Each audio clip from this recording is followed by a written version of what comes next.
The laughter jet first. Sharp, public, surgical. He stared at the place card like it had bitten me just from Europe. White cardstock, gold trim, perfect calligraphy. And there it was. My name got it and replaced with a verdict. Low-educated fake dad. The room smelled like champagne and flowers. I couldn't name. Lying and brushed my knuckles as I steadied myself against the table. Someone behind me just from Europe snorted. Another laugh followed. Then a chorus, polite at the first, then free. The brightest family had excellent timing. I didn't look up. I didn't any thought. I could feel their eyes weighing me just from Europe, filing me into a story they'd already written. I folded the card once neatly. My hands didn't shake.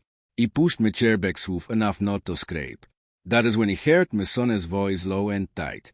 Dad, I said, let us go home.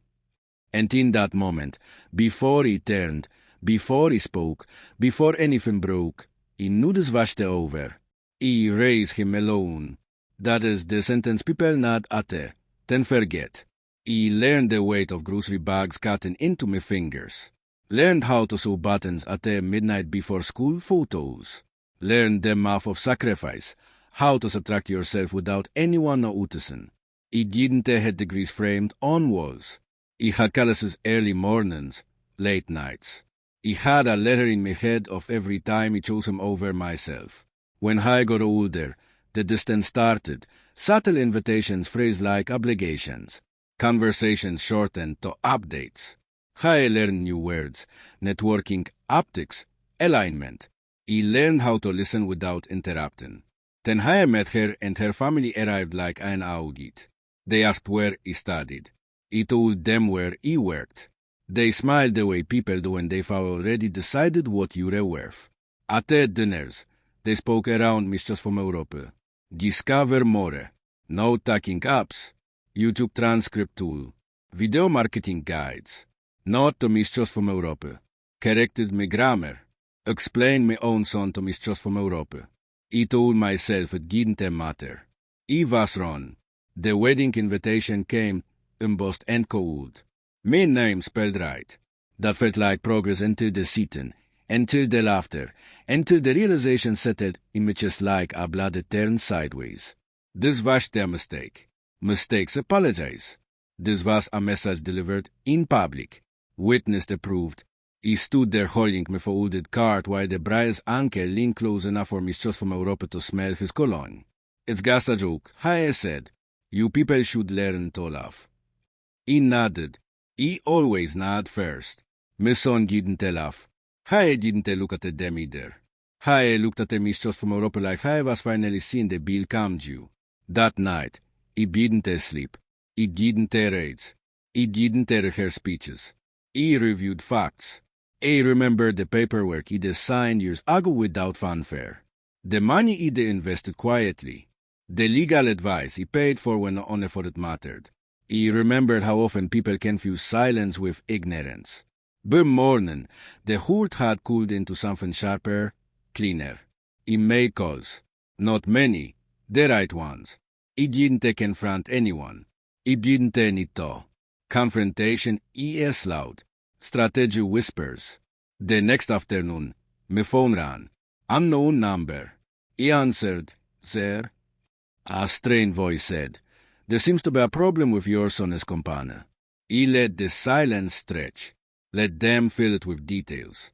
Emergency meeting. Frozen accounts.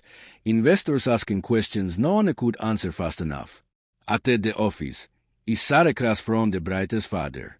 I didn't offer me just from Europe a seat. Old habits die hard. This is highly inappropriate. I said, if this is about yesterday, it's about years. He said calm, measured. Yesterday was just careless. His yacht tightened. I tried authority next. Ten charm. Neither lunged. He slid a folder across the table. Thin, heavy. Inside were documents had never read closely. Minority shares. Contingency clauses. The kind written by people who how expect to be underestimated. The room changed temperature. You can tell. I started. He already did, he said. The funding they relied on mine. The safety net they mocked. mine, activated automatically when certain conditions were met. Conditions like reputational risk, public discrimination, documented evidence. Their lawyers would explain it better. Slowly, expensively, by sunset, the board voted. By morning, leadership shifted. The brightest father resigned for personal reasons. The press release was polite, merciless. No one laughed. He didn't attend the fallout. He went home, made tea, watched the steam rise and disappear. My son came that evening. I didn't apologize with words. I said, I stayed. Sometimes that is harder. He didn't know. I said finally. He know. He replied. The silence between us felt different this time. Honest, earned. They'll tell stories about what happened. They'll frame it as bad luck, miscalculation. They want to mention the place card. They never do. He don't need credit. He reclaimed something better. My name, my dignity, my peace. He learned long ago.